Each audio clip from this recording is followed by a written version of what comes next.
আজকে আমরা আলোচনা করব আজ আমরা গ্রামীণ বাংলার ঐতিহ্যবাহী হ্যারিকেন ও কুপির আলো নিয়ে আলোচনা করব তাহলে চলুন ভিডিওটি শুরু করা যাক। হ্যারিকেন ও কুপির আলো জানেন কি আজকের এই ঝলমলে এলইডি বা স্মার্টফোনের ফ্ল্যাশলাইটের যুগেও কেন এক ফোঁটা কেরোসিনের গন্ধে আমাদের বুকটা হু হু করে ওঠে? কেন বর্ষার রাতে জানালার ওপাশে হ্যারিকেনের সেই ম্লান হলুদ আলো আজও আমাদের শৈশবের রূপকথায় ফিরিয়ে নিয়ে যায়? এটি কেবল একটি বাতি ছিল না, এটি ছিল বাঙালির অন্ধকার জয়ের প্রথম সঙ্গী। যখন এই বদ্বীপে বিদ্যুতের কোনো চিহ্ন ছিল না, তখন এক টুকরো কাঁচ আর সলতির শিখাই ছিল বাঙালির স্বপ্ন দেখার জানালা। এমনকি গভীর রাতে চোর তাড়ানো থেকে শুরু করে পরদিন ভোরে পাঠশালায় যাওয়ার প্রস্তুতি সবই আবর্তিত হতো এই রূপালী হ্যারিকেন আর মাটির কুপির চারপাশ ঘিরে। আসুন আজ সেই মায়াবী আলোর অন্তহীন ইতিহাসের পাতায় ডুব দিই, যেখানে কেরোসিনের শিখায় লেখা হয়েছিল বাঙালির জীবনগাথা। বাঙালির যাপনচিত্রে আলো শব্দটির সাথে সবচেয়ে নিবিড়ভাবে জড়িয়ে আছে দুটি নাম, কুপি আর হ্যারিকেন। এই নদীমাতৃক বাংলার নিঝুম গ্রামগুলোতে যখন সূর্য পাটে যেত, তখন চারপাশ ঘিরে ধরত নিকষ কালো অন্ধকার। সেই অন্ধকারকে জয় করার জন্য প্রাচীনকাল থেকেই বাঙালি নানা উপায় বের করেছিল। তবে কেরোসিন তেলের আবিষ্কারের আগে মানুষের ভরসা ছিল সর্ষের তেল বা তিল তেলের প্রদীপ। কিন্তু ঊনবিংশ শতাব্দীর শেষার্ধে যখন কেরোসিন বা রক অয়েল সাধারণ মানুষের নাগালে এলো, তখন বাংলার ঘরে ঘরে এক নীরব বিপ্লব ঘটে গেল। ছোট মাটির পাত্রে সলতে ডুবিয়ে তৈরি হলো কুপি। এটি ছিল অত্যন্ত সাধারণ, সস্তা এবং সহজলভ্য। কুপির জগৎ ছিল বড় বিচিত্র। কেবল মাটির নয়, টিন বা দস্তার তৈরি কুপিও বেশ জনপ্রিয় ছিল। কুপি ছিল সাধারণ গৃহস্থের রাতের দীর্ঘ সময়ের সঙ্গী। বিশেষ করে যারা খুব গরিব, তাদের ঘরে মাটির খুদিতে সামান্য তেল আর ন্যাকড়ার সলতে দিয়ে তৈরি কুপিই ছিল অন্ধকার থেকে বাঁচার একমাত্র পথ। এই কুপির আলো ছিল খুব মৃদু এবং কাঁপা কাঁপা। এই ম্লান আলোতেই মায়েরা সন্তানের কপালে কাজলের টিপ এঁকে দিতেন, আবার এই আলোতেই পাঠশালার ছাত্ররা এক মনে সুর করে নামতা পড়ত। কুপির ধোঁয়ায় তাদের নাকের ডগা আর কপাল কালচে হয়ে যেত, কিন্তু সেই ধোঁয়াটে অন্ধকারেই বোনা হতো আগামীর উজ্জ্বল ভবিষ্যতের বীজ। তবে কুপির এক বড় সমস্যা ছিল তার খোলা শিখা। সামান্য হাওয়ায় তা নিভে যেত। এই সমস্যার সমাধান হয়ে এলো হ্যারিকেন। হ্যারিকেন শব্দটির উৎপত্তি ইংরেজি হারিকেন বা ঘূর্ণিঝড় থেকে।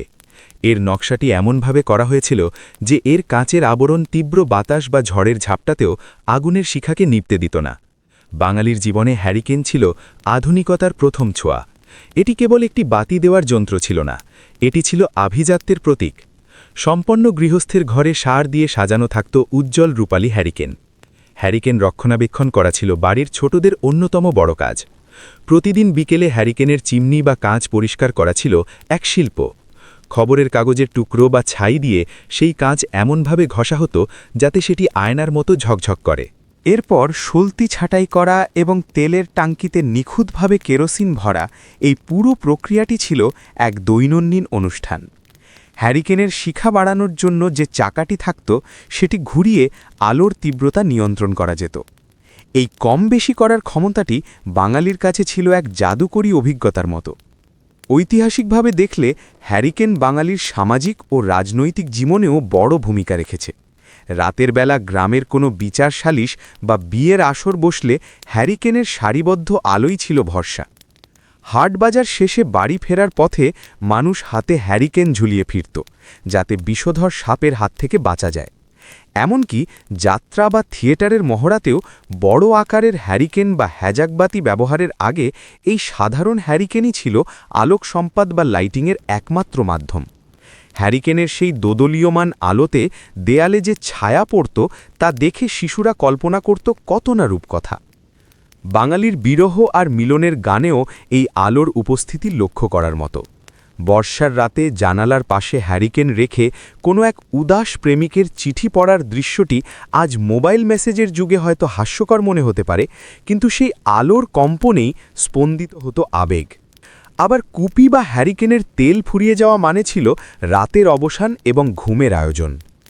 তেল ফুরিয়ে আসা কথাটি আজও বাঙালি সংস্কৃতিতে আয়ুর ফুরিয়ে আসার রূপক হিসেবে ব্যবহৃত হয়। বিজ্ঞান ও প্রযুক্তির উন্নতির সাথে সাথে ৮০-র দশক থেকে গ্রামে গ্রামে বিদ্যুৎ পৌঁছতে শুরু করল। ব্যাটারি চালিত টর্চ লাইট আর চার্জার লাইট এসে দখল করে নিল হ্যারিকেনের জায়গা।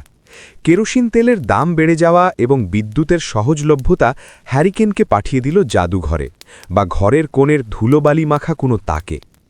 আজ আমরা হয়তো এক ক্লিকেই ঘরকে দিনের মতো উজ্জ্বল করে দিই, কিন্তু হ্যারিকেনের সেই মায়াবী আলোতে যে মমতা আর মিতব্যয়িতা ছিল তা হারিয়ে গেছে।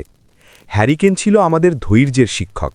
মৃদু আলোতেও যে দীর্ঘ পথ হাঁটা যায় সেটিই আমাদের শিখিয়েছিল এই সলতে পোড়া বাতি। পরিশেষে বলা যায়, হ্যারিকেন ও কুপির আলো বাঙালির ইতিহাসের এক অবিচ্ছেদ্য সাক্ষী। এটি অন্ধকার যুগে আমাদের পথ দেখিয়েছে, আমাদের জ্ঞানের আলোয় শিক্ষিত করেছে এবং আমাদের সংস্কৃতিকে দিয়েছে এক মরচে ধরা রূপালী স্মৃতির পরত। আজ যখন লোডশেডিং হয় তখন আইপিএসের কৃত্রিম আলোতে হয়তো আমরা স্বস্তি পাই, কিন্তু মনের গহীনে আজও আমরা সেই হ্যারিকেনের হলদেটে আলোর জন্য হাহাকার করি। কারণ সেই আলোতে শুধু কেরোসিন পুড়ত না, পুড়ত আমাদের ফেলে আসা সোনালি শৈশবের অজস্র আবেগ। কেরোসিনের সেই গন্ধমাখা হ্যারিকেনের আলোয় পড়া তৈরি করার স্মৃতি কি আপনার আজও মনে পড়ে? আমি কি আপনাকে হ্যারিকেনের সেই বিখ্যাত কাঁচ পরিষ্কারের পদ্ধতি কিংবা বড় অনুষ্ঠানের সেই ধকধকে হ্যাজাকবাতির ইতিহাস সম্পর্কে আরও বিস্তারিত জানাতে পারি? ভিডিওটি দেখার জন্য ধন্যবাদ এবং পরবর্তী ভিডিও দেখার জন্য চ্যানেলটি সাবস্ক্রাইব করতে ভুলবেন না।